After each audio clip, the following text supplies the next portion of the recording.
Alors d'abord, pour ceux qui ne nous connaîtraient pas, on est l'Union juive française pour la paix. On existe depuis 1994. On est la composante juive dans le mouvement de soutien aux droits du peuple palestinien.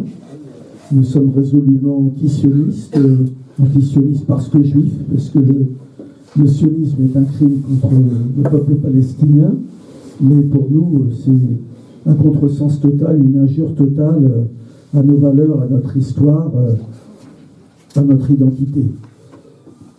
Nous sommes aussi une association antiraciste, nous combattons le racisme sous toutes ses formes, le racisme contre les Noirs, les Arabes, les Roms, nous combattons l'islamophobie, nous combattons l'antisémitisme. Là, je vais parler de Gaza parce que on n'est pas indemne évidemment de Gaza et de cette incroyable complicité, et c'est plus qu'une complicité. Le génocide qui est en cours depuis le mois d'octobre 2023 aurait été impossible sans trois co-auteurs de ce génocide. Il y a évidemment les États-Unis, mais il est bien dans la tête que les États-Unis, c'est aussi bien Biden que Trump. Il y a les États féodaux arabes qu'il ne faut pas oublier, parce que si, comme en 1973, ils avaient arrêté le robinet du pétrole au lieu de signer les accords d'Abraham, ce génocide se serait arrêté aussi instantanément. Et il y a l'Union européenne, et dans l'Union européenne, la France joue un rôle fondamental et un rôle principal.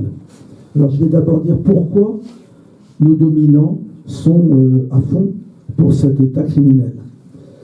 Israël est devenu quelque part l'État rêvé de tous nos dominants. C'est une start-up technologique où les armées et les polices du monde entier viennent se former. C'est un exemple de revanche coloniale. Il ne fait pas de doute qu'en France, la parole n'a jamais été dite sur les crimes du colonialisme français. Elle n'a jamais été dite sur la réalité de ce qu'a été la conquête de l'Algérie et la guerre d'Algérie. Elle n'a jamais été dite non plus sur l'adhésion qu'il y a eu autour du régime de Vichy. Tous ces facteurs, ils expliquent quelque part que beaucoup de gens ressentent ce qu'Israël inflige au peuple palestinien comme une revanche coloniale. Voilà un pays qui sait foutre la pâtée aux Arabes alors que les Arabes nous ont foutu dehors d'Algérie. Il y a évidemment dans nos dominants, il n'y a qu'à écouter les Retailleau, les Darmanin et autres, il y a évidemment cette composante qui y est. Il y a aussi, pour dominer le Proche-Orient, il faut l'État d'Israël qui va terroriser tous ses voisins. Et on voit qu'il a bombardé abondamment le Liban, l'Iran, le Yémen, la Syrie et même le Qatar. Et il faut les États féodaux du Golfe. Ces deux-là se sont accordés avec les accords d'Abraham. Et donc, évidemment, Israël fait partie totalement du monde dominant. C'est aussi une des raisons de l'adhésion. Alors, cette adhésion, elle traverse en France. C'est une complicité politique, commerciale. Quand je dis commerciale, il faut voir que l'Union européenne a accordé, depuis les accords d'Oslo, à Israël un statut qui sont les accords entre l'Union européenne et Israël et qui permettent aux produits israéliens d'arriver détaxés chez vous. Et puis ils n'ont toujours pas été abrogés malgré le début du génocide. C'est une coopération militaire et la France vend des armes à Israël. On a eu une petite victoire il y a quelques jours avec Cermat qui a été obligé d'arrêter. Mais moi j'habite à Marseille, Eurolink vend des composants pour l'armée israélienne et voilà, c'est une complicité. Et puis il y a un peu partout des usines qui fabriquent pour Israël. C'est une complicité idéologique. Et là, il faut bien voir, au lendemain du 7 octobre, il y a une complicité médiatique éhontée. Il était totalement impossible d'avoir une voix dissonante par rapport à la voix des génocidaires. Vous avez eu immédiatement le président du Sénat, Gérard Larcher, la présidente de la Chambre, Yael Braun-Pivet, accompagnés de l'ignoble Habib Meyer, qui sont partis immédiatement en Israël apporter leur appui aux génocidaires. Vous avez eu Anne Hidalgo qui a décoré la Tour Eiffel avec les couleurs d'Israël. Et puis, la seule parole qui était dite, c'était les attaques terroristes du Hamas. Nous savions, parce que nous militions depuis des années pour le soutien au peuple palestinien, nous savions dès le début qu'un génocide était en cours, qu'il avait commencé. Un mois et demi après, vous avez des bombardements terribles sur l'hôpital Al-Alil à Gaza. Il y a 500 morts. Et Israël dit mais non, c'est pas nous, c'est le djihad islamique qui avait des bombes, et c'est ça qui a explosé. Et toute la presse va reprendre ça. On savait dès 3 jours après, le 7 octobre, que les femmes éventrées, les bébés décapités, c'était une fake news. On sait qui l'a lancé. C'est une association israélienne qui s'appelle Zaka, une association religieuse d'extrême droite. Et cette fake news sur les femmes éventrées, les bébés décapités, elle a traîné tout le temps. La complicité médiatique, elle était terrible. Nous, en tant qu'association juive, les très rares fois où les médias nous téléphonaient, c'était est-ce que vous condamnez les attaques terroristes du Hamas? Et donc, si on commençait un tout petit peu à démonter le discours dominant, ben, on ne les intéressait plus. Et évidemment, on n'était pas publié ou on n'était pas écouté. Moi, j'ai été interviewé par Al Jazeera j'ai eu pendant 4 heures en direct ce qu'Al Jazeera diffusait sur le carnage qui se déroulait à Gaza. N'importe quel journaliste digne de ce nom avait ces informations, parce qu'Al Jazeera, c'est en anglais, c'est en arabe, et évidemment, personne n'a donné ça. Donc il faut comprendre que la raison fondamentale de cette complicité-là, c'est parce qu'Israël et le dominant, ils appartiennent au même monde. Le monde capitaliste est en crise, il est en crise, et étant en crise, il va y avoir des guerres de plus en plus importantes.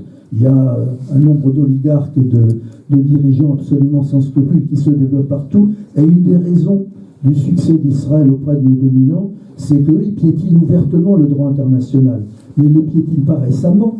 Le sionisme, c'est 3 mots.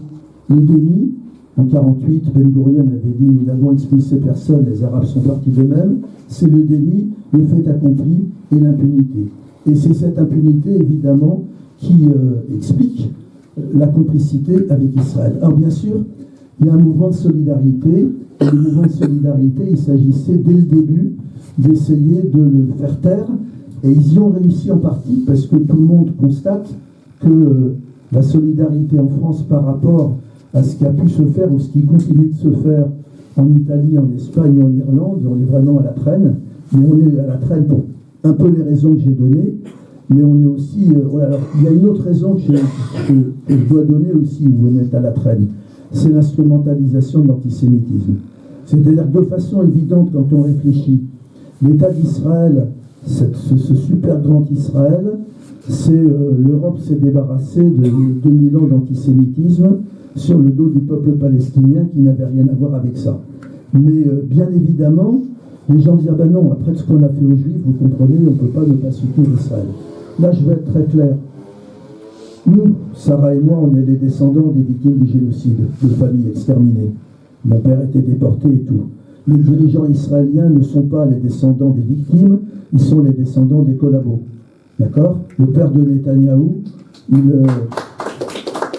était le secrétaire de Jabotinsky, dont la milice, le Beta, s'entraînait en Italie fasciste. Yitzhak Shamir, qui a été pendant 7 ans Premier ministre d'Israël, il assassinait des soldats anglais en 42, 43, 44.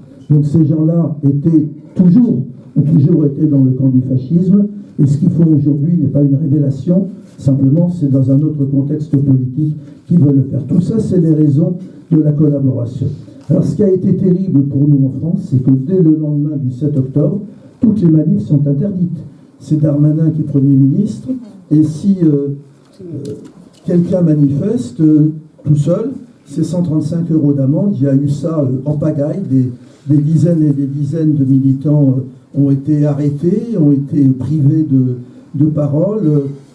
Il a fallu aller en justice pour pouvoir remanifester, mais les manifestations, elles ont pu avoir lieu 15 jours, 2 semaines après. Et puis ont commencé les tentatives de dissolution contre des associations. Alors on avait réussi, avant le 7 octobre, à empêcher la dissolution du collectif Palestine Vaincra de Toulouse. On était allé en Conseil d'État, on avait gagné, mais immédiatement après, Darmanin est retourné en Conseil d'État. Le collectif Palestine Vaincra, il est dissous parce qu'il n'a pas totalement nettoyé sa page Facebook. C'est-à-dire parce qu'il y avait sur la page Facebook des trucs qui étaient un peu suspects, et comme il n'avait pas eu le temps de les enlever, il est dissous pour ça. On comprend bien que ce sont des prétextes absolument éhontés. Il y a eu plus de 500, plus que ça, inculpations. Donc ce sont des associations sionistes, souvent qui se sont créées au lendemain du 7 octobre, et qui ont porté plainte. Au hasard, la grande majorité des inculpés sont jeunes et arabes, c'est sûrement un hasard absolu. Ils sont évidemment inculpés d'apologie du terrorisme, et moi-même je me suis retrouvé donc témoin dans ces procès-là, et qui sont parfois, alors on en a gagné heureusement, le procès de Zoé à Clermont-Ferrand, on vient de le gagner, mais par exemple je me suis retrouvé à Nice, dans un tribunal où à l'entrée, le président a expulsé une jeune femme qui avait un fichu sur la tête avec « qu'est-ce que c'est que ça? Non mais où ils se croient ces gens-là? Sortez !» Ça commençait bien. Et moi, quand j'ai commencé à témoigner sur le sionisme, il m'a coupé la parole en me disant que j'étais hors sujet, alors que la jeune femme était accusée d'avoir traité un restaurateur de sioniste de merde. Donc on est véritablement avec une justice d'abattage, une justice qui a frappé aussi bien des simples personnes que des personnalités, puisque je vais être témoin pour Olivia Zemmour de Euro-Palestine, pour Anas Kazib de Révolution Permanente. J'ai pas pu être témoin, mais il a été condamné, il va en appel de Jean-Paul Delescaux, le secrétaire de la CGT du Nord. Donc on comprend bien qu'ils ont attaqué absolument tous azimuts, et toujours avec la même idée: vous attaquez Israël, vous êtes antisémite, ou c'est discrimination vis-à-vis de la nationalité. Donc on a des lois aujourd'hui qui sont terribles. Alors arrive, je vais citer maintenant deux autres cas, l'UJFP et Urgence Palestine. Nous-mêmes, association juive antisioniste, on est accusé d'apologie du terrorisme.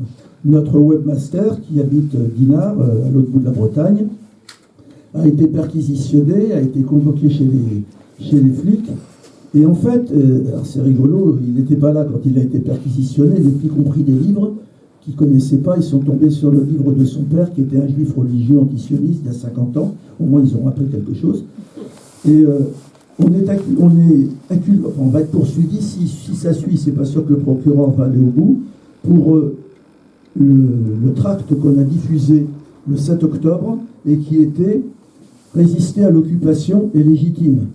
Donc on est tous à l'UJFP des enfants de résistants. Mon père était dans le groupe Manouchian qui est maintenant au Panthéon, et on est poursuivi par la justice française pour avoir écrit « Résister à l'occupation est légitime ». On comprend bien que c'est quelque part abracadabrantesque, que c'est clairement un engagement de toutes nos autorités médiatiques, judiciaires, du côté des génocidaires. Alors le cas d'Urgence Palestine, c'est un acharnement total. Ils ont essayé une première fois, ils avaient annoncé la dissolution d'Urgence Palestine, et puis il y a eu des signatures en pagaille, il y a eu des réactions. Macron n'a pas suivi Retailleau sur ce coup-là, il en avait envie, mais il a compris sur la question du rapport de force que ce n'était pas possible. Ils reviennent à la charge en s'attaquant à l'animateur principal d'Urgence Palestine. Urgence Palestine, vous devez comprendre, c'est les Palestiniens qui sont en France. Et les deux personnalités qu'il y a là-dedans, c'est Salah Hamouri, qui a passé 10 ans dans les geôles israéliennes, qui est un franco-palestinien, mère française, père palestinien, qui a grandi à Jérusalem-Est, qui est accusé d'être au FPLP et d'être passé devant la maison du rabbin Ovadia Yosef. Donc, être passé devant sa maison, ça veut dire tentative d'assassinat. Le rabbin Ovadia Yosef, qui était le fondateur du Chasse, et qui était un grand démocrate, puisqu'il avait expliqué que la catastrophe de New Orleans, c'était parce que les nègres n'avaient pas la Torah, et que Dieu s'était abattu sur lui. Lui, il est coupable de rien, passer devant sa maison, c'est un problème. Donc il y a Salah Hamouri qui a passé 10 ans en prison en Israël, et qui, systématiquement expulsé de Palestine, expulsé de son pays, Jérusalem, toutes les conférences en France lui étaient interdites. Il a été, il vit un véritable enfer d'être d'une deuxième persécution dans son deuxième pays. Et puis Omar Al-Soumi, qui est franco-palestinien aussi, et lui, carrément, on lui a fermé le compte bancaire. Donc, c'est comment vivre sans compte bancaire. Trump, il fait ça aussi. La France et Trump, même combat. Et puis, on a fini par le mettre en garde à vue. Il a passé 48 heures en garde à vue.